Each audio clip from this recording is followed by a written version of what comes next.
Hi guys! Mon Montenegro, ang inyong bayaning payat call center agent vlogger. So guys, nandito na kami sa Buskalan. As you can see here, nakaka-unwind talaga. Ito yung lugar talaga na babalik-balikan ko. Yeah. Lalo na pag may girlfriend ka dito. Sabi ng ating ati lokal, sobrang ganda dito, promise. Ay lalo na pag may nagustuhan ka, sorry. Binabalik-balikan talaga. Nakaka-unwind siya, and then syempre peaceful, stressful. Sana all binabalik-balikan.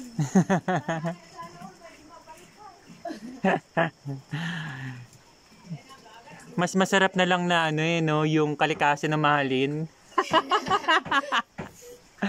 Ayan guys, end ko na lang po guys ang ating vlog. Bye bye!